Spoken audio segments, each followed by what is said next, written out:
Hi funny fans, it's me, Zoe, the world famous DJ, here to answer some of your questions that you've been sending in by the thousand, well, hundred, well, there's 8. No, actually, there's loads. There's been loads of questions coming in via Facebook, Twitter, and emails, all wanting to ask yours truly some questions. So, there was loads came in. We'll get through some today, this week, and then we'll get through some more in another blog at another date. And don't forget, if you want to send me any questions, you just pop them along either on email, Twitter name is @funnygirls, and on Facebook, and I'll answer them as best I can. So, look, I've got all these, so we'll crack on. Oh, sorry, all these, so we'll crack on. Thank you, just a nice little shot there. Right. Phil, one of our regulars who comes in quite often, says, what do you wear on your day off? A smile. And Phil also wants to know, what would your ideal holiday destination be and why? Well, Blackpool, because we've got funny girls. What other places are to go? And what's the secret of staying so young and gorgeous? 24/7 sex. Joanne Gubbins. Zoe says, I think you're fabulous. Can't wait to see the show again in a couple of weeks. My question, if you were hosting a dinner party and could invite anyone, famous or not, alive or dead, who would your perfect dinner guests be?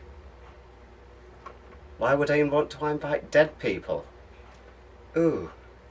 And what would be on the menu? Me. Party guests, I don't know, Nigella Lawson, Jamie Oliver, people like that. Then I wouldn't have to cook. I don't anyway.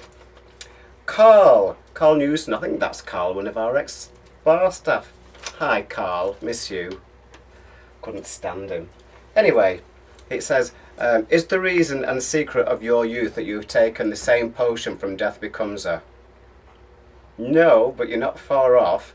It is actually from a film where I got my inspiration of how to stay this young and beautiful, and after the film was finished being made, I bought the portrait of Dorian Gray, and it's now up in my loft, and hey presto. Paul Baker, how come you never seem to age? That's because I don't. And Kerry wants to know, who is your number one fan? Well, my number one fan, of course, as everybody knows, is Mary, my little Mary Lowe. Well, actually, she used to be this big. She's only about this big now. She always buys me chocolates and wine and crisps and things. But I do things back for her. I took her to one of those posh spas the other day. You know, those that have those big tubs with hundreds of fish in that eat dead skin. Cost me 35 quid, but there's nothing ever left. I had to stop them when they got to her nipples. Betty Johnson, how long does it take to transform into the super sexy Zoe? Transform? I'm like this all the time. And Tony Ames, what diva comes close to the Queen Diva yourself? What diva comes close to me? I think it's got to be Kylie. We've both been around about the same amount of time. We're both petite, we're both stunning, we both never ate, and we've both got a fabulous tush. And another one from Kerry, who is the most famous person you've ever met? Well, that's a good one, because I don't think it's how famous the person is, it's how much you want to meet that person, because I've been in contact with Liza Minnelli. She actually tripped over my foot at the Royal Variety Performance, turned around and apologised. I was just about to slap her till I realised it was her. I've met Joan Collins and people like that, so they're very famous, but the one person that I was like, oh my god, she's going to come backstage and I'm going to meet her, Toya Wilcox. I know, might sound daft, but I was her number one fan in the 80s. So there you go. I don't think it's how famous the person is, just how much you want to meet that person. And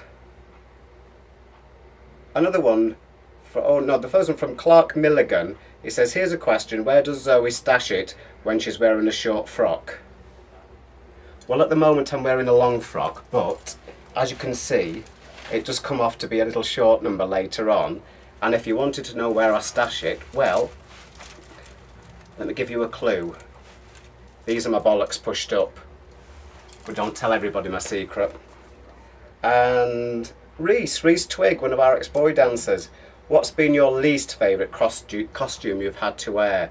Well, I think it's not, once again, what's the worst costume or the ugliest, because I mean in the last show I was wearing an old woman's bird. I was playing the bird woman from that film, Mary Poppins, that's the one.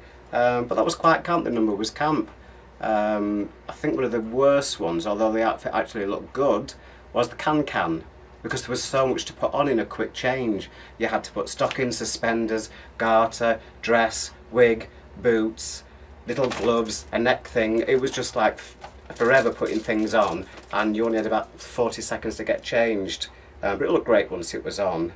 And we'll do one more, I think, for now, and then we'll do some more next time. Let's have a look. The last question on here, which I had to think about this. Jamie Mountford, how would you design a spice rack for a blind person? So this took some thinking about. Well, I think what I'd do, on top of the normal spice racks, we'd have a little top with a little button on that you pressed. You know those birthday cards that you get when they open and it's celebrities speaking saying happy birthday? Sort of on the similar lines to them, but when you pressed a little button, it'd be somebody speaking, a celebrity like Sybil Fawlty would be going, Basil, and that'd be Basil. Get it? Yeah. And what else? You could press another one on another one and it'd be the roar of a lion. Parsley the lion. Keep up. And another one, you could press it on top and you'd hear Katie Price going, come in. Anyway, I think on that note, folks, we'll leave it for now. Keep the questions coming in, and also, if you want to do a sort of like agony aunt to Zoe as well, I've been around, I've done it all, I've got all the t-shirts, and I can answer all your questions on any subject, so it'll be good to hear some of those questions as well. I'm going to love and leave you for now, because it's melting in this dressing cupboard, and it's time for me to go and start entertaining my public. So I hope you enjoy this little questions and answer blog. Keep the questions coming in, and we'll answer more soon. Mwah. Bye for now. Bye. Oh, that way.